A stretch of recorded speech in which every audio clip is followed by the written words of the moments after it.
নমস্কার, আমার নাম সুপর্ণা দে। আমি কলেজ অফ ফিশারিজ লেমুছড়া থেকে পাস আউট হয়েছি 2020-এ।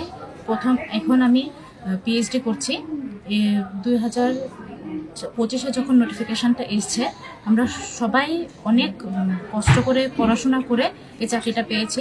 এই চাকরিতে একদম স্বচ্ছতার সহিত হয়েছে। কোনো প্রকারের কাউকে ধরতে হয়নি, টাকা দিতে হয়নি। আমাদের কঠোর পরিশ্রমের ফল আজকে আমরা এই হলুদ এনভেলপে পেয়েছি। প্লাস এই যে এক্সামটা টিপিএসসির মাধ্যমে হয়েছে, এটা খুবই ট্রান্সপারেন্টভাবে এক্সামটা কন্ডাক্ট করানো হয়েছে। প্রথম রিটেন এক্সামিনেশন, তারপর ইন্টারভিউ, তারপরে আমাদের মার্কস সব ডিসপ্লে করা হয়েছে, যেটা একটা খুবই transparent way of conducting an examination. আর তারপরে এটা সিলেকশন আমার হয়েছে, আর আমি খুব গ্রেটফুল আর আমি খুব হ্যাপি। আমার নাম মনোমক, আমার বাড়ি সামনে মনোমঙ্গল। আমি এইবার বিএসসি পরীক্ষা দিয়ে ফিশার অফিসার পেয়েছি।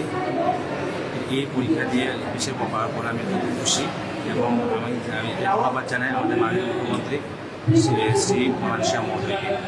এবং আমি এটাও বলতে চাই যে এই নিযুক্তিকরণ 100% ট্রান্সপারেন্সি সহ হয়েছে, পুরোটাই নিখুঁত ছিল।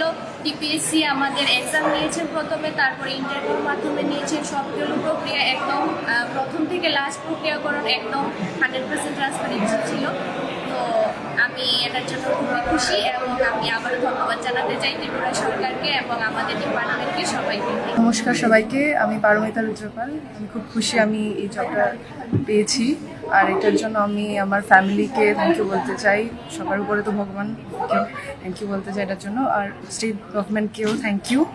আজকে আমাদের অ্যাপয়েন্টমেন্ট লেটার দিল, আমরা অত্যন্ত খুশি। আর এটাই বলবো যে যথেষ্ট ট্রান্সপারেন্সি ছিল। টিপিএসসির মাধ্যমে ওরা সময় মতো আমাদের পরীক্ষা নিয়েছে।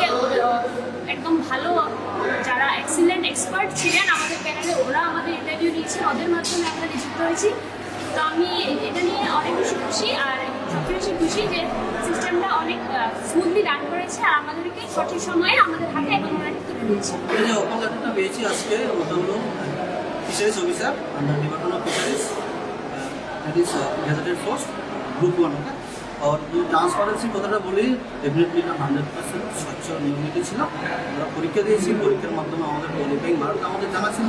ওই সময় আমাদের মেরিট লিস্টটা এসে ওয়েবসাইটে আপলোড হয়েছে। তারপরে আমাদেরকে ইন্টারভিউ যেটা বলে টেস্ট, জন্য আমাদেরকে টাকা দিয়েছে। ওটা খুবই